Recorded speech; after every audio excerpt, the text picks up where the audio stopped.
Assalamualaikum warahmatullahi wabarakatuh. Berjumpa kembali dengan saya Saiful Mubarak.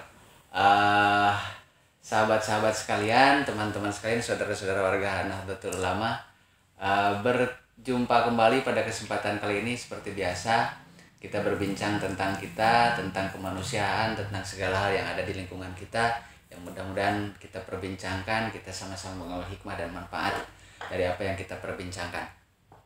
Pada kesempatan kali ini, saya akan mencoba mengambil sebuah perbincangan.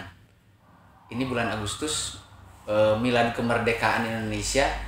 Tentu seperti biasa, bulan Agustus ini menjadi perbincangan yang viral itu ya tentang masalah kemerdekaan Republik Indonesia. Nah, pada kesempatan kali ini saya akan mencoba membuat sebuah perbincangan yang mungkin sebetulnya tidak jauh sebetulnya dengan apa yang sedang kita tasyakuri pada bulan Agustus ini, yaitu tentang kemerdekaan.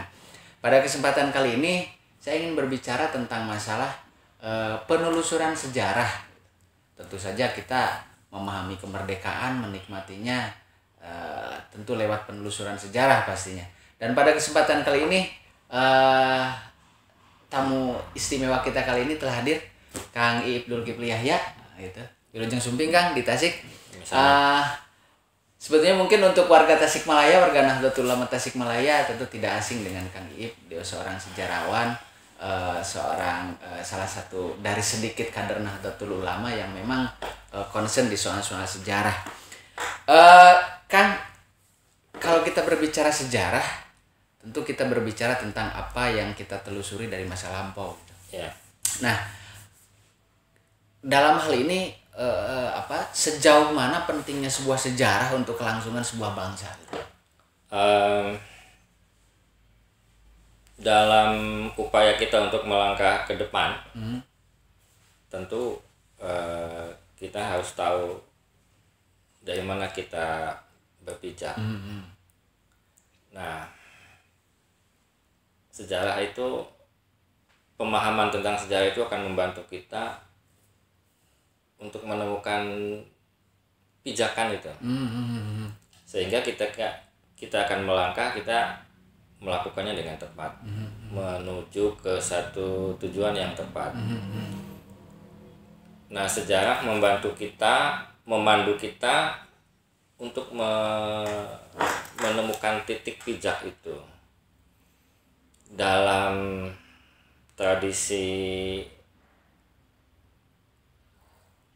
hiking ya, kawan-kawan yang menekuni dunia hiking, mendaki gunung, titik koordinat atau titik pijak awal itu sangat penting. Oke. Terutama ketika para pendaki gunung ini tersesat. Jadi panduan gitu. Betul. Jadi kemana pedoman. mereka harus kembali? Karena meleset 1 derajat saja, itu akan jauh sekali nanti deviasinya atau ketersesatannya akan jauh sekali. Nah, dengan mengetahui titik pijak ini atau koordinat 0 ini, akan selalu tahu kembali ke titik itu. Nah,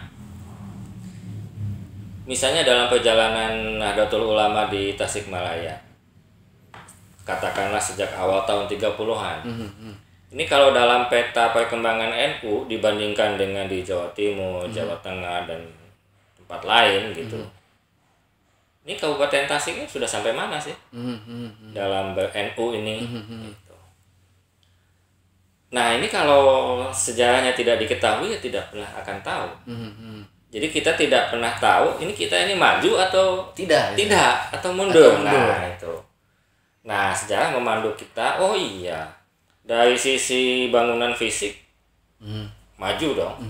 Kantor PCNU-nya jauh lebih megah pasti dibanding tahun 30-an. Bagaimana dari sisi yang lain? Kalau tahun 33 sampai 36 di Tasik sudah terbit sebuah majalah namanya Al-Mawaid. Sekarang bagaimana? Oh, sekarang ada website, sekarang ada media sosial. Nah, itu kalau wacananya bagaimana? Dalam penelusuran saya tentang majalah Al-Mawaid misalnya, kitab-kitab yang dikaji di majalah itu luar biasa. Sekian puluh kitab yang menjadi rujukan, baik itu dalam penyampaian masalah, membahas masalah, menyampaikan masalah, atau berdebat. Gitu.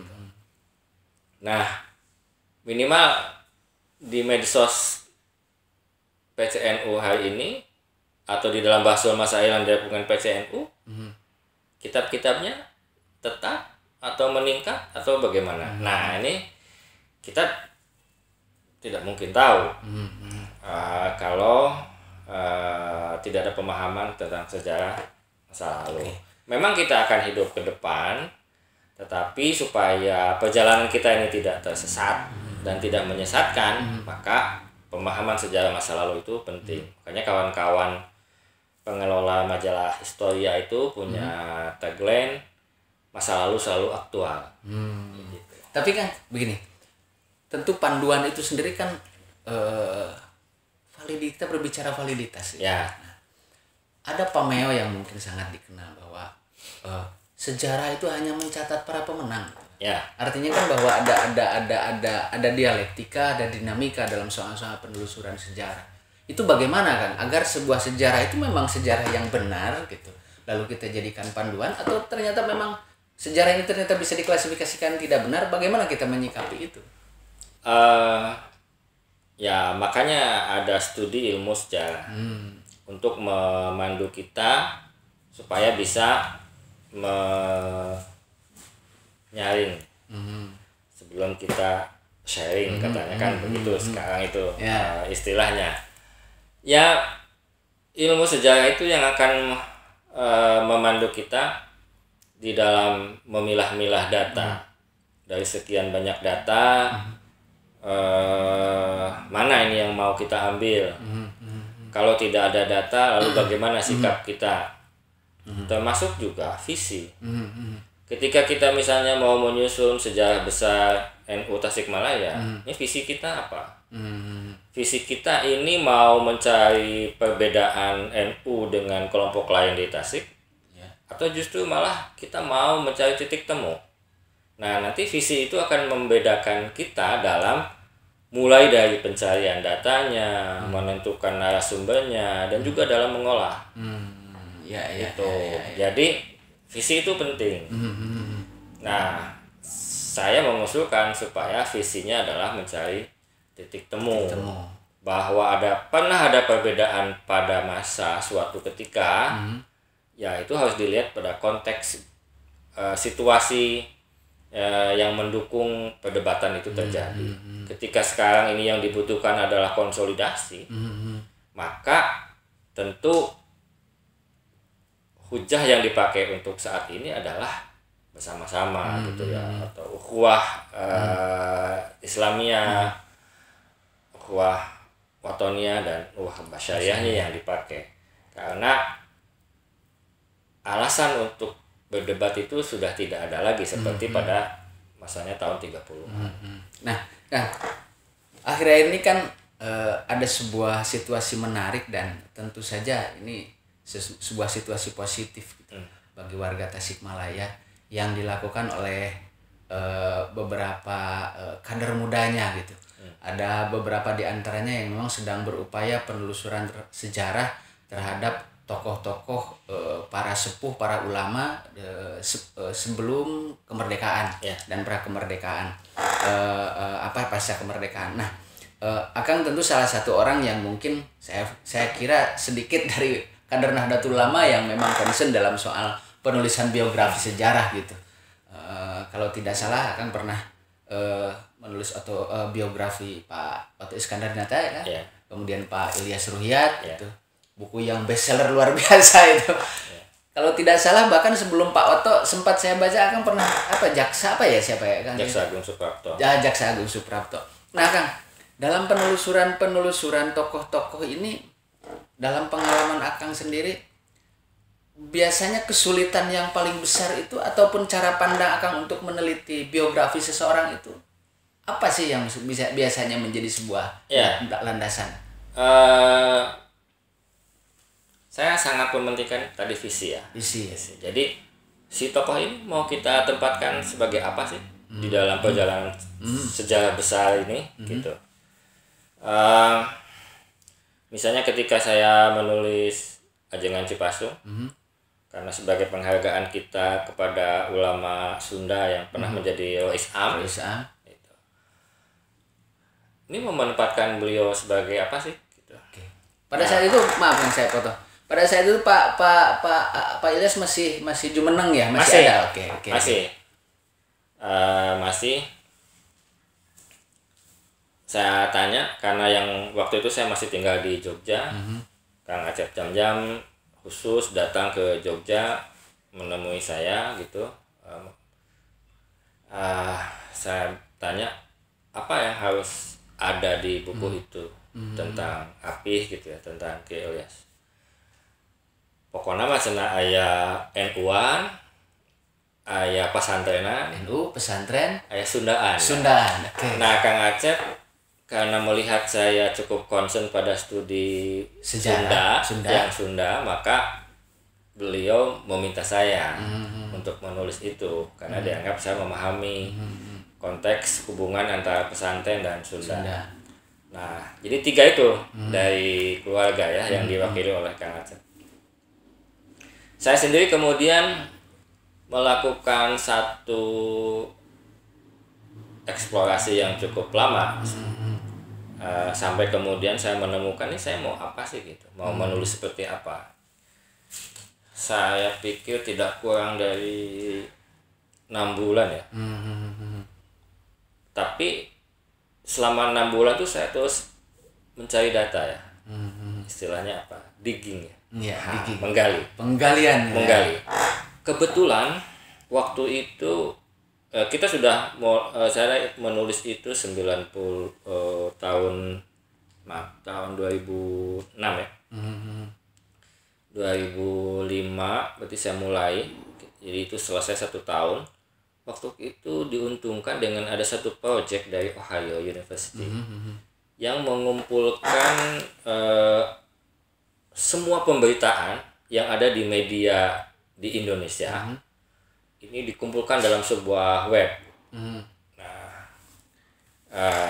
Namanya itu Douglas something gitu, saya lupa ininya. Sekarang sudah tidak ada webnya, sudah habis projectnya. Tapi dari web itu, jadi web itu mengumpulkan semua data, informasi yang pernah masuk ke media nasional antara tahun 2000 ya 90 sampai 2000. Jadi dia itu menginventarisir semacam mengclipping gitu kan? Iya. Oke. Sampai 2000.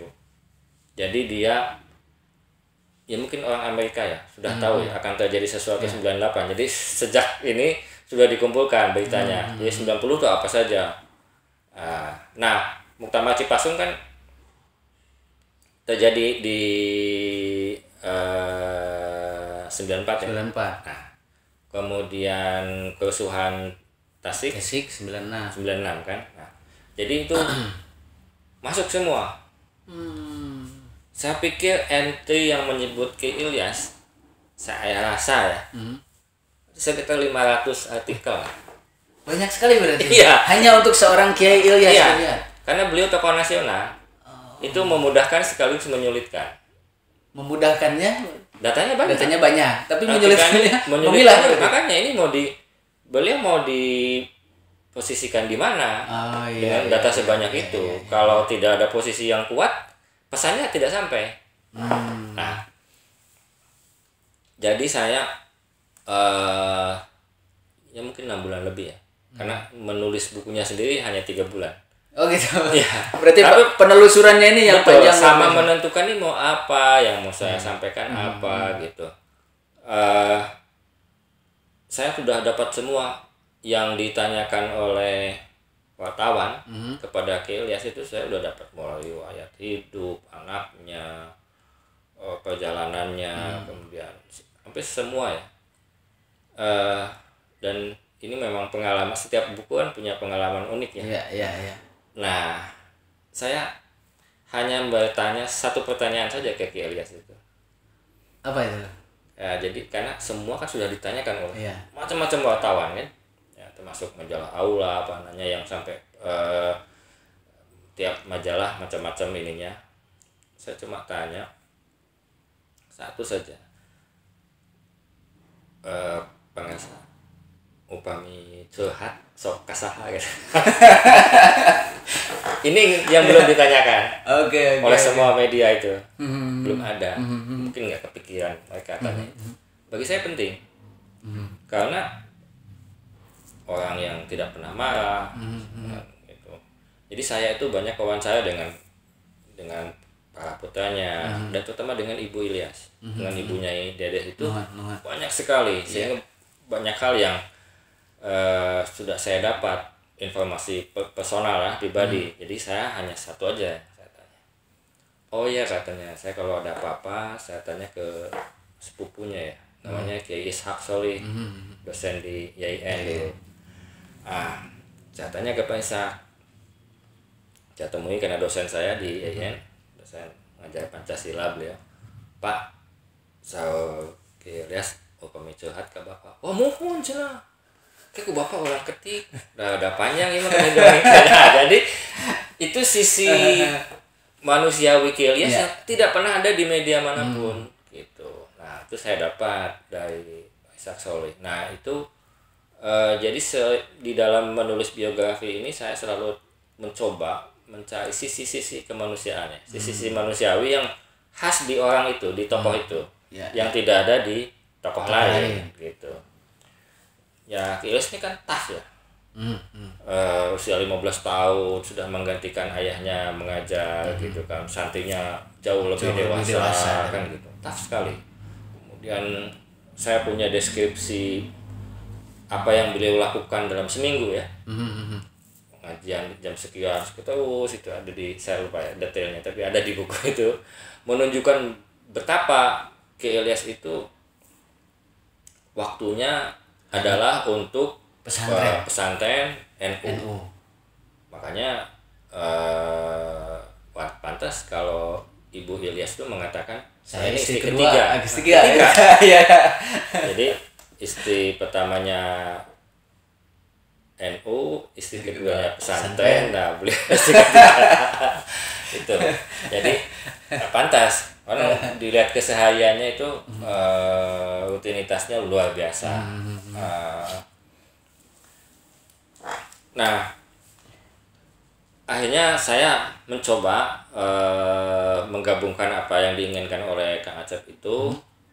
Saya ada semacam semangat ya untuk menunjukkan bagaimana sosok Kiai Sunda di pentas nasional. Di antara para kiai lain, para ulama lain. Jadi baik itu sebagai di dalam NU maupun di nasional. Karena kan Ki Ilyas ini MPR, di NU, di MPR, kemudian di MUI kan. Nah, jadi ingin menunjukkan, saya melihat ada satu kemiripan antara Ki Ilyas di satu sisi dengan Insinyur Juanda Kartawijaya di sisi lain. Sama-sama tokoh yang muncul dalam keadaan negara krisis. Gitu. Jadi ketika krisis, ini yang dibutuhkan tokoh Sunda gitu. Nah, saya mencoba mencari, loh kok mirip ya. Jadi Juanda itu menjadi Perdana Menteri tahun 57 ya, sampai 59 awal. Itu kan hampir tiap 3 bulan ya ganti kabinet. Ganti kabinet Masyumi, PKI nggak setuju, kabinet ini nggak setuju. Setiap partai saling kunci. Sehingga tiap 3 bulan ganti, nggak ada pembangunan. Sementara masih ada pemberontakan DITI, PRRI, Masta, kemudian Ibnu Hajar di Kalimantan gitu.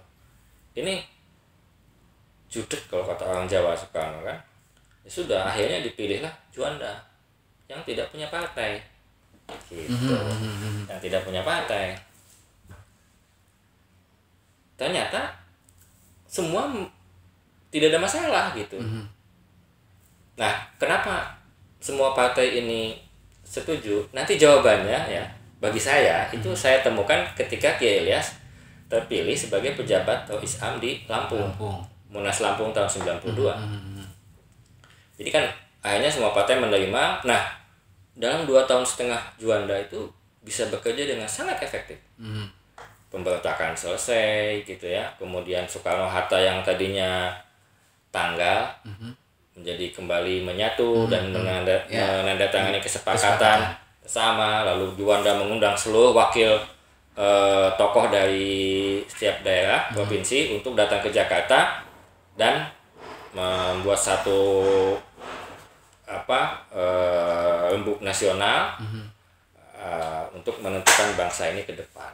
Jadi berhasil. Dan jadi paling tidak Akang bisa mengkonklusikan paling tidak dari apa yang terjadi pada Insinyur Haji Juanda dengan Pak Ilyas ataupun bahkan dengan mungkin bisa jadi dengan Pak Oto, bahwa orang Sunda itu punya tipologi tersendiri terhadap transisi politik di Indonesia.